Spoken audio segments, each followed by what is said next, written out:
Hello everyone, what's going on? Welcome back to Real Reds Talk, your authentic football fan channel made in Manchester, and this is your Sunday Social. We have got quite a few things to dig our way through. We're going to be talking about Mason Greenwood, which is on the big old thumbnail, right smack bang in the middle. Valencia now, apparently, rather than Juventus, and that's very interesting. Xavi Simmons, genuine interest, that's coming out from the Queep. And I think the MEN as well have also sourced this, which is very interesting. I want to discuss Lisandro Martinez and what role he'll play next season, because there's been quite a few people on social media discussing, could he be utilised in different positions if needed, and obviously if he stays fit as well. That's another thing that we need to make sure happens, otherwise you just can't use him at all, can you? Let's be honest. And also there is an offer from Turkey for Lindelof. Now, whether that offer is worth even considering, we shall talk about. But they're the four things that we're going to discuss. Of course, if anything breaks as well, we'll dive into that. It is Sunday, so usually on Sundays you get your paper talk and, any other kind of word you can think of for monitoring.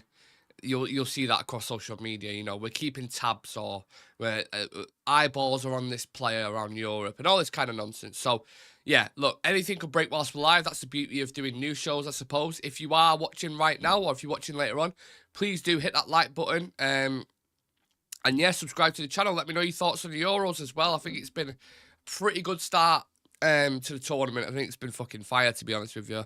Loving the game so far, loving the tournament. Of course, we've got England on tonight. We did do the preview for that yesterday, so if you did miss that, make sure you check it out, obviously, if you're an England fan, or if you just could be asked anyway. But yeah, we're not gonna discuss the Euros predominantly today. I mean, I'll get into it towards the end. There's a bit of chat about it.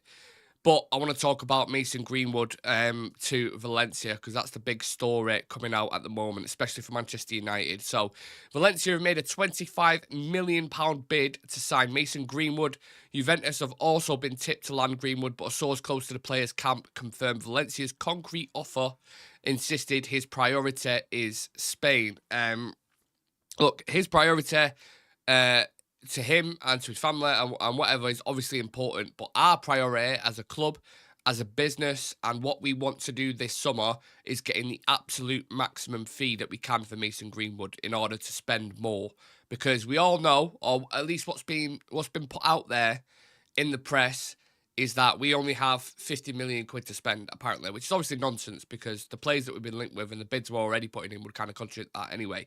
But if it is the case that, we need to sell players, you need to get rid of him, don't you? You need to, for as much possible as we can. So, if anything, to be honest, clubs competing against each other is always going to drive the price up. If Valencia come in now and made 25 mil, if Valencia were if Juventus were kind of tit-tapping around it, and he was like, not sure, don't know whether to do that or not, maybe we'll offer, kind of small add-ons, but then Valencia come in, and they know that Greenwood is more likely to stay in Spain. Juventus might go, yeah, actually, we'll offer them add-ons. We'll give them 10 million in add-ons. I think that's probably worth it. We don't want to go that far, but what we're going to get out of the player, longevity, we're not in the best situation financially. That would make more sense for Juventus to do that. So I'm hoping in anything, we just kind of push the price up. That's the only thing United are hoping, and Ineos will know that with the interest in the player. I do think it's interesting if he goes... Here's a question to you guys, because the show isn't just about me. If he goes to another club, do you think he'll do a madness? Do you think he'll do a madness? Is people laughing? Xavi Simmons' interest is real. It is real. Whether we get him or not, it's a completely different story, but the interest is real and it's there. So yeah, do you think Mason Greenwood would put up numbers for Juventus or for Valencia? Obviously, Getafe, I don't know what he ended up on. I think it was like 8 goals and 5 assists in 30 games or something. But that's in a Getafe team where the majority of people probably couldn't name one player other than Greenwood at Getafe. So we know the crack with that is, you're surrounded with better creative players. And the likelihood is he's going to score more goals. So you put him in a Juventus team, his output is going to get more significant. So I'm interested to see what people think, what he would do numbers-wise in Europe next season if he does go to a Juventus or a Europa League team or anything like that. Like the next step up from Getafe, effectively. And clearly Juventus see something in him because they've been pushing for him for ages. So, yeah, drive that price up. That's what I say. I always thought he'd end up going back to United. I said it when we loaned him out last year. I was like, I think United are just doing this. Obviously, this was before Ineos actually came in and took over. I thought United are doing this simply just to let the heat cool down. Because don't forget, they did try to bring him back. They had a whole plan set up. Richard Arnold set up a PR plan and certain words you can use and all this kind of stuff for the fans to backlash. So then when they sent him out on loan, I was like, do you know what? I think they're doing this just to cool the heat off. Let it die down. Let him get some game time in Spain. And then they'll bring him back. But obviously the whole Ineos takeover happened as well. So obviously that changed things slightly. And the last thing Ineos wants to do is rile up the fans or give them an excuse to have a bit of heat on them. So Ineos probably looking at it like, look, we've just come through the door. The best thing really for business as well is to get rid of him. Like, it wouldn't really make much sense keeping hold of him because it'd be negative on both sides. You know, some of the away games would be an absolute nightmare for him. And then would his value depreciate in that sense? It makes sense. It just makes sense to me personally. All right, who we got in the chat? What are we all saying? Lucky Sings in the chat. Mason Greenwood should be open to taking 28 million for him. No, I want more than that. I want 40 at least. If it has to be done with add-ons, I want 40. Apparently, Xavi Simmons will only be a loan deal. Is it worth bothering with? I don't know. Maybe. I mean, you look at the issues that we've had this season with injuries. Would it be the worst thing in the world to bring him on loan? I don't know. I do love him as a player. I want to talk about Xavi Simmons in depth in a moment because I think he's a phenomenal talent. But I'll get to that in a moment. Yeah, Greenwood is a class player. We saw that on the roller. Shame how things have gone with him, but it's his own fault. I agree, and I think you need to get the maximum price out of him. Let us know what you're doing on this weekend or this Sunday. Obviously we've got England on tonight. Quite a few viewers in the chat. Smash that like button. Get involved as well. Get in the chat. A lot of yous are quiet, man. Usually there's loads of yous, especially the members, getting involved and let's have a conversation. I know Saturday we was a bit quiet on the channel. It was because there was no fucking news at all, and we're not just gonna go live and spat the same crap. Do you know what I mean? We don't want to do that. I don't want to go live just for the sake of it. We want to go when it's genuine stuff and stuff we can talk about. So we did the England preview yesterday, but it was a bit quiet on the channel, so apologies for that. We always want to do content, but we want to do content that's decent and actually has substance to it, rather than just like some of the fan channels just putting out nonsense and creating their own kind of headlines in that sense and clickbait things. So that's why it's called Real Reds Talk, by the way, people. Right, let's talk about Xavi Simmons then. Again, this is coming from Lequip. Is it Lequip or Lequip? I never know how to pronounce it. Manchester United are one of many top teams who have reached out to Paris Saint-Germain about the potential signing of Xavi Simmons. PSG are likely to prefer a loan move instead of a permanent deal. Now, obviously, a very highly... My voice is going... not great. Obviously, a very highly talented young midfielder. You look at the player himself, you talk about technical ability, vision, versatility across the front line. He is a top player, and that is exactly what you would expect from a product. I think it was a product of Barcelona's academy, so La Masia, and it came through PSG's youth system. So you've got a blend of like European excellence there in this player, and that certainly shows. He's got a strong foundation in European football's top development programs. He's been through the elite systems and the elite. He's got a play style that's kind of characterized by this, when you watch him, he's got such good ball control, quick dribbling, ability to read a game between the lines, can drop into, different spatial positions. He's good. He's really, really good, and he's effective wherever he plays. It's not like, I can do a job there, like fucking Dan James when we played him in a partnership with Rashford. Not like he played there once or twice. Like, he can operate in many different systems. And also, that's a Dutch thing as well. We've seen a lot of Dutch managers and things in the Dutch league where, especially with Ajax, where, the player's capable of going anywhere, really. Lisandro Martinez, who we've got, who I'm also going to talk about in a moment, in terms of different positions, has done it as well. Left back, central defensive midfielder, centre back. They had that ability because they're very, very intelligent players, and that's one of the big things that stands out with Xavi Simmons: creativity and intelligence. He is right up there.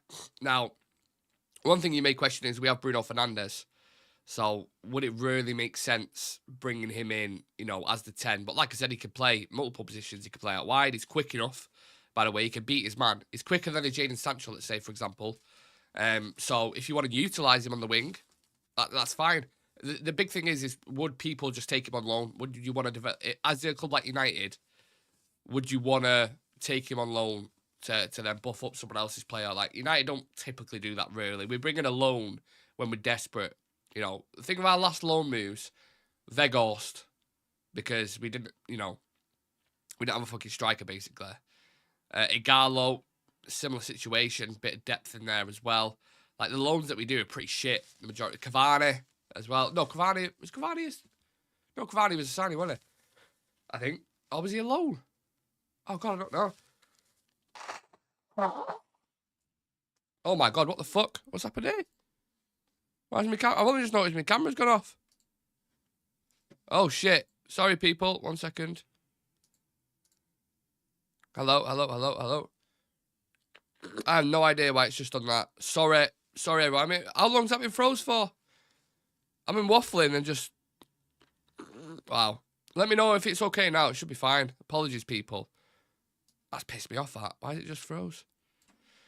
Sorry, yeah, so speaking about Xavi Simmons, no idea why that's just happened, and I've completely lost my train of thought now. Which part of England are you from? Manchester. Manchester, hence the real Red Talk, Manchester United, all that kind of stuff. Salford, more to a point. Salfordians, a beautiful city. You know what, everyone thinks Salford is... Well, the majority of people I speak to that are from out of the area, they always go, oh, Salford's dead nice, isn't it? I'm like, have you just Googled Salford Keys or something? Is that like, they've seen like the 5% of Salford that's actually decent? You know, and then they're like, yeah, Salford's really nice. No, mate, it's a fucking shithole, the majority of it, anyway. I mean, some of it's improving, but for 90% of it, I would probably say it's a shithole. Oh, I have the worst fucking congestion in a minute. Anyway, Xavi Simmons, back to that, because I'm going off topic now. Creativity, intelligence, always makes them incisive passes that can unlock defences. Sounds a little bit like Bruno Fernandes. He's got great agility, low centre of gravity.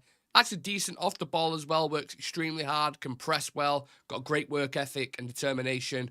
You know, he has everything. It's like when you're going through a checklist for a player, like tick, tick, tick. Yeah, fantastic. And if it was a permanent signing, I'd be a lot more excited about it. But with it being a loan, I'm like, I don't know. I don't know how strong of a rumour it is. It's L'Equipe that put it out. And L'Equipe are also an outlet that put Tadebo's fucking, you know, Nice want 20 million for Tadebo or whatever it was. So, you know, how reliable they are, I don't know. They're a bit hit and miss, L'Equipe. Sometimes it can be spot on. It is a French outlet, and obviously he's at PSG. His club is PSG in it at the moment. I think he's on loan. He was on loan to Leipzig. So, yeah. And also, there's going to be so many clubs that are interested as well. It's not just going to be United. There'll be loads. There'll be, you know, a good 5-6 clubs who will happily take that kind of talent on loan. So, we'll see how that develops. But I can't see us signing Xavi Simmons this summer, to be honest. I would love it. I think he's a great player. I think he'd be amazing for depth. But I said the same thing with Elise. Why would you buy table polish when you haven't even got a table yet? You know, we need to work on the spine. That's why we started off bids with Branthwaite. We'll probably move on to Euro as well. And then we want to get a midfielder. Who that'll be, no idea. Genuinely, no idea. The rest of the team, I can say left back, maybe a Kirkes will come in. Centre back, a Branthwaite or a Euro. Striker, maybe an Ivan Toney. You know, maybe a Jonathan David. Maybe. And then when I get to midfield, I'm like, I don't know. Genuinely, don't know. Don't have a clue. So, yeah. But just whilst we're on the topic of that, actually, because that segues perfectly into the kind of Lisandro section that I wanted to discuss. So, just for Argentina, this is a couple of stats, and I'll tell you why I'm mentioning these stats. But in his last 2 fixtures for Argentina, Lisandro Martinez has completed 178 out of 184 passes with an accuracy of 96.7%. And there's been a lot of noise on social media about him recently. And I think if United sign 2 centre-backs, so if we sign Euro and Branthwaite, and then Shaw and Malacia continue with their injury problems, and we don't really have a consistent left-back there, even though we might buy one. I know before he's played 15 games as a midfielder for Ajax in the Eredivisie, scoring 2 goals and getting 1 assist. He's played at left back a couple of times at the club before he was at Ajax, and I think a couple of times for Ajax as well. He's obviously not one who's going to step into midfield, in kind of, it's hard to describe, but I think he could be used like a daily blind kind of player, if that makes sense, because he could be utilised at left back. He can also play that role, and I think Lisandro could do it. I mean, I remember at one point me and Sam was like craving it, because I think it was last year when Casemiro was injured. And we had to kind of use McTominay there or Ericsson, and we was like, why not just try Lisandro there? And the argument I was pushing against that was because he's so important at the back in terms of your build-up play and playing through the lines and just his leadership anyway. Taking him out of that position, it's not really worth it with the other centre-back options that we've got. Maguire was in poor form the season before. I'm talking about Eric Ten Hag's first season. Varane was hit and miss with injuries. So it wasn't really worth taking him out. But if you go and sign 2 centre-backs, let's say Lenny Yoro and Branthwaite, then, sometimes if we need to move him about, I'm not saying play him there on a permanent basis, but I'm saying he can be used there. I think he could be used there. As a wing-back, obviously, he's not going to be that one that's kind of overlapping and offering width for Garnacho or Rashford or whoever it is on the left side. He obviously invert. Ten Hag likes full-backs that can invert. It'd be much more defensively sound than Shaw and Malacia, first and foremost. So I could see him doing that role. I wouldn't play him there on a permanent basis, but I think I wouldn't be surprised, is what I'm saying, next season if you saw Lisandro used in a couple of positions, especially if Eric Ten Hag stays. I think I could see it. Yeah. But let me know what you think. Have you ever questioned that before? Have you ever said, you know what, I could see Lisandro, different positions, I'd like to see him there. Defensive midfielder, I think you look at his ability on the ball, his awareness, he's quite an intelligent player. I think he'd do a good job there, to be honest.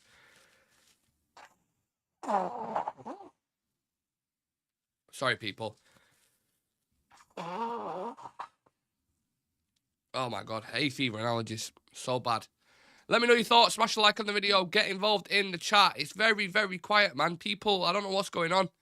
Is any latest news about centre-back? Nothing on centre-backs at the moment, George. Absolutely nothing. No, it's been very quiet this weekend, to be fair, in news. That's why I said at the start of the show, we didn't go live yesterday and do a news show because it was so dead and so quiet. We're not just going to go live for the sake of it, and put stuff out there that's just absolute nonsense. Ashton, can I ask a question? Of course you can. Feel free to, and that goes for anyone who's watching. Ask a question. Go away. Not go away. Go away with it. Yeah, I don't know what I'm saying. It's Sunday. It's Sunday Social. We've got England tonight as well. Very excited for that.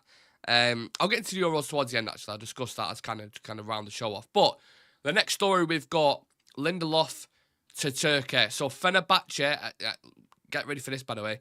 Fenerbahce are set to make an offer worth €8 million to sign Victor Lindelof. The defender is excited by the idea of reuniting with Jose Mourinho, apparently.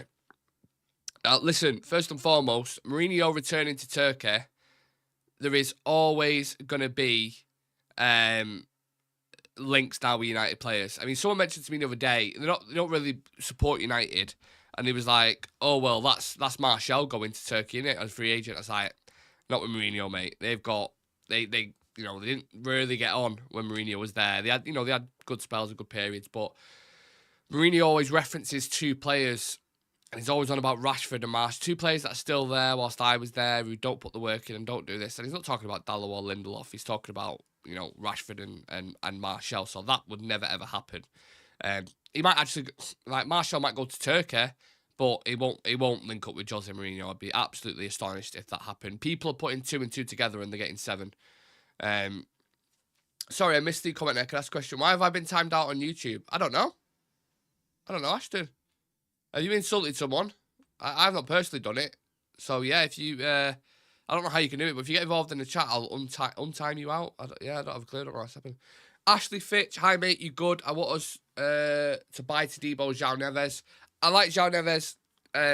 We dropped a members video, actually, when we did the live with James from the Muppeteers on Friday night, I think it was, when the transfer window opened. We dropped a video on João Neves, Bruno Fernandes, and Kobbie Mainoo, how it could work and why it wouldn't work as well at the same time. So yeah, any members that are in the chat, or if you want to become a member, click the link in the description or the join button next to the notification bell. And there is a deep dive on João Neves. So you guys got that early access. We'll probably drop it tonight or tomorrow for the public as well. But yeah, of course, members get early access for that one. And let me know what you think about the video as well. Back to Lindelof.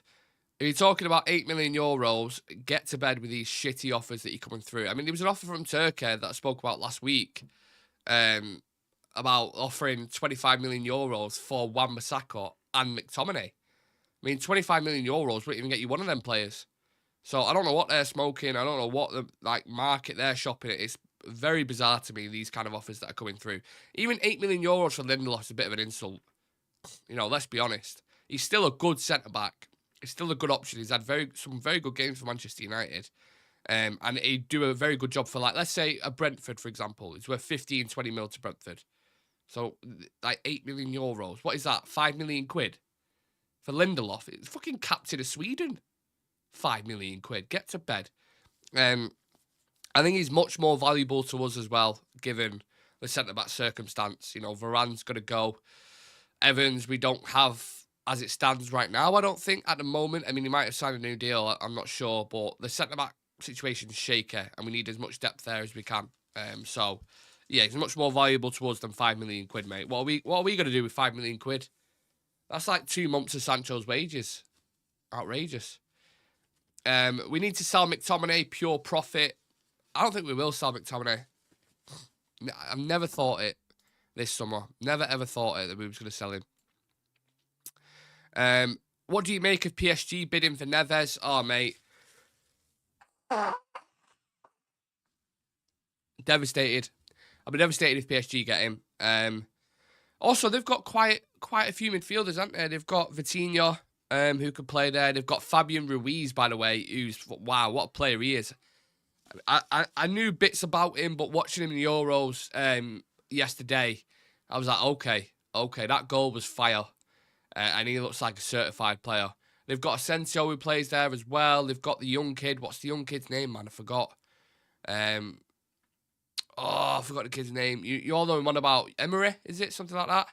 Young kind of midfielder, they play there. So they've got quite a few options. It's not as if they're desperate. But PSG, one of them teams that they'll, you know, if Benfica are asking for 100 million euros, they'll probably like get near that. They'll probably offer 80. Whereas United just simply can't do that because of the budget that we're working with. So yeah, look, we've seen a lot of stuff online with Bruno Fernandes and João Neves very close. Whether something's going on there, whether he's trying to work something and say, you know, push a little bit for it. I don't know. But there are also some concerns from other people as well in regards to how that midfield would work, and I talk about that in the video, the perfect blend video. I think, yeah, there's some interesting points about João Neves. I think he's a very good player, and I would be gutted. I think much like the Frenkie de Jong saga, I'd be gutted if we missed out on him. Very, very gutted. But Benfica, you look at some of the players they've sold. They don't really miss when they want a lot of money for a player. Like João Felix, they sold for 110 million, I think it was. Like, outrageous. Enzo Fernandez, what was that? 105, 110 mil or something. Darwin Núñez, they sold for 80 million pound. And you think the list is endless. They get a lot of money for the players that they want. So, and we also, James on Friday night, who we had on, he's pretty tapped into transfers, was like cold. I don't really see this happening at the minute. So yeah. That's my dreams absolutely destroyed and cut off. But yeah, let me know your thoughts. Talk to me. Big up Nick and the chat. Hello, Steph. Hope you're well. I've not seen Richard today. Is Richard in the chat? I'm a bit surprised. He's usually the first one in through the door. I hope you're all right, Richard. I hope you're doing well. Send our thoughts to Richard. He might just not be well. He might have had a bit of a couple of drinks last night. Might be a bit rough. Our incomings are going to be staggered throughout the window. I'm eager to see. I think I'm liking the vibe that Ineos are setting at the moment. With they've come through. They've been relatively quick on this Brandthwaite deal. They're setting the stall out. I mean, offering 35 is a little bit cheeky, to be honest, isn't it? Saying like, he's definitely worth 50 at least. But the low balling. Hopefully they can meet in the middle with like a 50 plus 10 or whatever it is. Everton are saying, no, we want 70 or we ain't selling. And it's like, I'm not too sure about that because you guys need to sell before the 30th and we know that and that's 2 weeks away. So, why do you make transfer stuff up? Wilco saying, why do I make transfer stuff up? Branthwaite bid, is that making it up, or is that legit? That's legit. Everton brought 70 mil. Is that making it up, or is that legit? It's pretty legit. United lowballing in the first offer. Pretty legit. How is any of that made up? It's literally David Ornstein. These guys are all reporting it. So I ain't making anything up. So stop talking fucking nonsense. Eager to make, but the facts are we have to get rid of Sancho, Greenwood, amongst other thirst. Yeah, sales are obviously hugely important. But we are making progress on that. I think Greenwood will definitely go. Sancho's a little bit more difficult because of his wages. And that's a legacy of Ed Woodward. That's just the way the cookie crumbles, unfortunately. Because we had an idiot in charge. So, yeah. I think I'm more positive for this summer, the way we're going about it. How quick we're moving on certain deals. I think you'll hear a lot of stuff on Jared Branthwaite next, I think probably the next couple of days, Monday, Tuesday. I think it'll ramp up because they obviously rejected the first bid, which is a bit of a shit in the face. But I think the next bid that we go in with, because United have got other targets, so they'll just move on. Usually we like, no, we'll pay. You know, Maguire was like, we'll pay 50, we'll pay 60, we'll pay 70. Fine, we'll pay 80. You've had us. Anthony as well. Ajax had us over a barrel with Anthony. I don't think any of us are going to do that. I think they'll go, look, we'll offer you a fair price.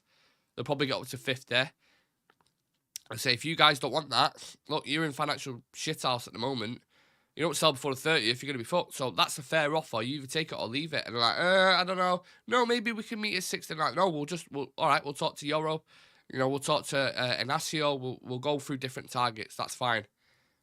You know, you have to be firm because United got a reputation in Europe dealing with players that's just like, we'll pay whatever it is. And that's why people charge us over a barrel.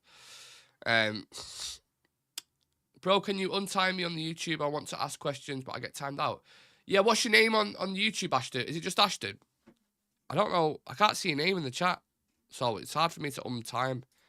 Yeah, I don't know. I don't know how to... Can't see any name in there. Untime, yeah. If I could see your name, I would. I can't. Participants.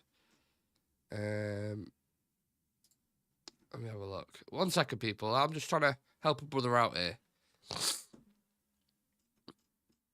I actually don't know how to think. Genuinely, I don't know how to do it. Concurrent viewers. Let's try that. Sam's in the chat. Maybe Sam can let me know. How do we undo it, Sam? And obviously, it goes without saying, anyone's putting idiotic comments or just if they've put something ridiculous before, you get timed out just because we just don't want negative crap. Is United going to keep Greenwood? No, he'll get sold. They won't keep him. I highly doubt it at this point anyway, with all the stuff that's going out. Yeah, Sam, if one of the moderators or whatever is able to do that, then I can do it for you. But I can't do it as it stands right now. Right,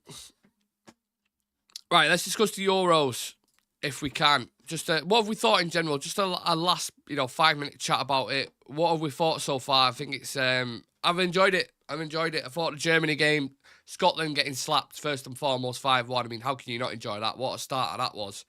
The games yesterday, I thought were really, really good. Spain versus Croatia. Spain slapping Croatia. I was like, oh my God, interesting. The past couple of tournaments have been very underwhelming, Spain, but you look at the balance they've got in the team now. They've always had technical ability. That's never been questioned, and their ability to keep hold of the ball. That is just Spain in a nutshell, right? But now they've got wingers like Williams, and they've got Lamel as well on the wing, who are just rapid, can cause problems. You've got Morata, who looks like he's up for it. Saw a record yesterday about he's just behind Ronaldo and Platini in terms of international goals. I was like, holy shit, what? If his wages weren't as bad, I'd maybe consider him as a second option at United. But I think United are going to go more for a stronger option in like an Ivan Toney. I thought, what other games were on yesterday? Italy and Albania. I was rooting for Albania. One, because Italy beat us in the final, so there's still a bit of negativity towards Italy. But I thought Albania, started off the quickest goal in Euros history, I think. I was like, okay, now we've got a game on our hands. I think every game's been pretty entertaining, to be fair. I'm trying to think who else was on yesterday. Switzerland and Hungary was a very good game. Switzerland dominated the first half, but then second half, it was anyone's, and it was back and forth. You had Embolo coming back from the injury and scoring. We only 3 games yesterday. Switzerland, Hungary, Croatia and Spain at 5, and then it was Italy, Albania, wasn't it? At the night. So, yeah, man, I'm fucking enjoying it. It started off like a rocket, hasn't it, these Euros? Really, really interesting. Let's see. What games are... I know Poland, Netherlands. We've got Denmark, Slovenia, and then England versus Serbia tonight, right? They're the games that we've got. I'm interested to see Netherlands. One, because of this guy that's on the thing, Xavi Simmons, how much of an involvement he'll have. I think Netherlands are dark horses in a sense that they've been, again, like themselves, they've been pretty underwhelming.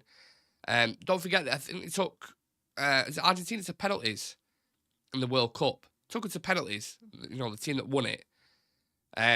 Weghorst scored 2, didn't he? I think. Crazy. Wout Weghorst did a madness.